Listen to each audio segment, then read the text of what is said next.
So as I thought I'll get everything out now to start editing, that I'll just do a quick video and talk about editing. So I'll review camera gear and all that kind of thing separately, although there'll be an element of camera gear in this video.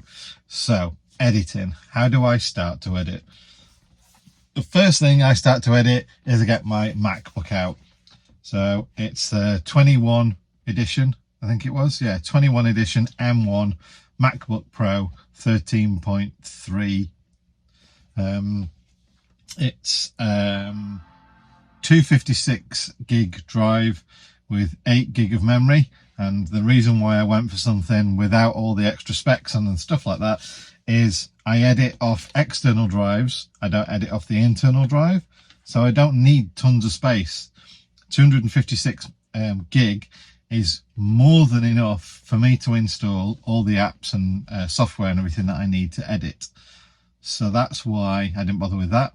Why only 8 gig of RAM, you ask? Simply because even at 4K, so that's recording at 4K, this records at 4K, the Sony records at 4K, the drone records at 4K. So even at 4K, and without using any proxy services or anything that converts the videos into more smaller manageable editing sizes within Final Cut Pro, even without all that, it handles it fine. So I don't ever want to spend money on stuff just to say that I've got the best sort of thing. I mean, yeah, in 2 years time, because I'm on Monterey at the moment, so the iOS system is Monterey. I'm on Monterey and I've had a few updates and it's not slowed down, it's been fine. But the point I'm trying to make here is, in another 2 years when there's the latest and they've upgraded and this starts to run slow, I'll have had this for 3 years. What is it? It might be even 2 years old now or something. So I've had it for a few years. So chances are I'll sell it and buy a new one. Not the very biggest in size or biggest as in spec, but I think you can agree from the videos that I put out, it's pretty cool, does the job. I don't produce 4K videos, although I edit in 4K, because that allows me to take a 4K image and then crop in like, 150% without losing any loss of quality at all. And even a little bit more now and again, just to, sort of like little tweak, that's fine. If I want to produce 4K, that's fine, it does all that too. So yeah. So apart from the MacBook, what else do I do for editing? So my MacBook is USB-C, so all the cables and everything, all the connections on there are all USB-C, which is a pain because it's only got 2 USB-C ports. So it does mean I've got this little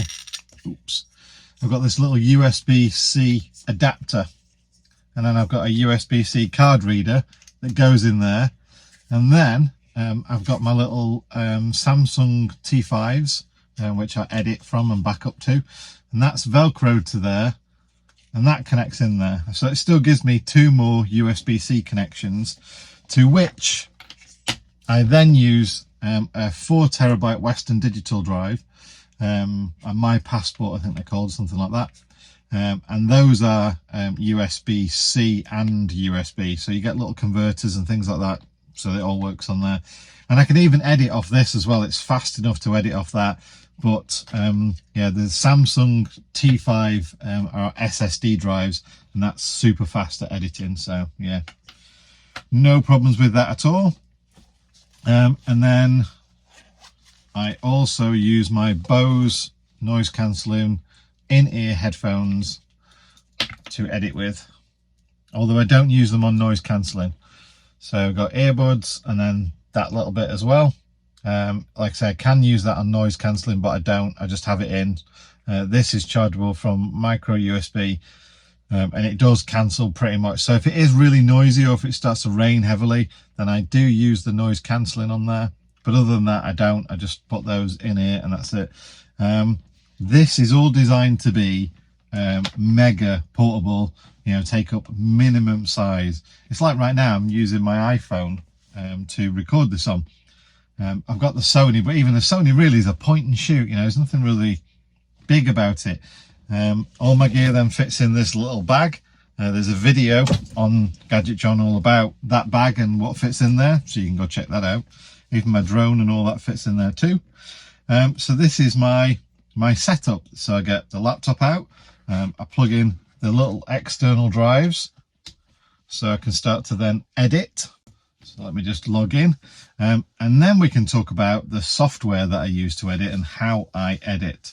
So let's say the structure and the way that I edit first. So let's go into my editing drive, which is the Samsung T5, and then I have folders that help me identify what I'm doing. So in this example, I've got folders called Norway, Sweden, Sweden 2. So for example, I spent some time in Sweden, and then I went up to Nordkap and then did a bit of Norway and then came back into Sweden again. So I've got the first chunk of Sweden, Norway, and then the second chunk of Sweden. And that's how I've organized all that. And then within those folders, you'll then see each camera is listed in there. So the Osmo Action, could be my iPhone, could be the Sony, the 360, or my drone. So I know as I'm editing, right, well, I would have done that on my phone, I would have done that on the Sony, and I would have done driving shots, obviously mostly on that, unless I'm, walking around, I might use it now and again. And 360 stuff, cycling or extra different shots while I'm driving or of the van, stuff like that. And that's how I've created that aspect of how I find which clip I need when I'm building my timeline when I start to edit. Obviously you've then got each file has its date and time, so as you're building your timeline, it's therefore quite easy to pick out the right file for the date and time if you're building a sequence up, or if you've reached the end of one day and you get to the start of the next day, then you can build it all through that way as well. So let's talk about how I actually download the content now. So pretty much all my cameras have got micro SD cards in them. So for example, that one, just open the flap, pop the micro SD card out, and then I use this little adapter that then goes in the little reader that's on my USB-C multi-hub. Apart from my phone, which is an iPhone, not only because I personally believe that it's an excellent camera phone and phone in its own right and everything like that, but also, and probably as important, is the ability to take everything that I take a photo or record or anything off that camera and easily transfer it via AirDrop to my MacBook. So it literally is like a couple of minutes. I can say I can do 200 video clips, 200 images, and it takes, like 5 minutes or whatever to move that all over there. We're talking 4K stuff as well, so big files, moves it all over there. And my Sony camera is a full-size SD card, so that just fits into my little card reader as well. So that's how I get all the content off all the cameras onto my laptop. Like I say, I bring everything over first of all to the Samsung T5, which is the SSD editing drive, and I build my folder structure all there. And then I have Final Cut Pro, which is currently at some mega version. So I'm on Final Cut Pro 10.6.4 right now. And this just updates in the background. So every time there's an update due, it just updates. I also use Compressor and the Motion app as well, so that it can create all the effects, and I can tweak the effects and create my own effects, little pop-up bars and all that kind of stuff. And I use Compressor to produce the video, the end result of the video. You can save it from Final Cut to, like iPhone or something like that. It's not always the best quality, so I use Compressor because that gives me the better quality to output the video that I've made, which 99.9% of the time they get saved as well, and then they get uploaded to YouTube.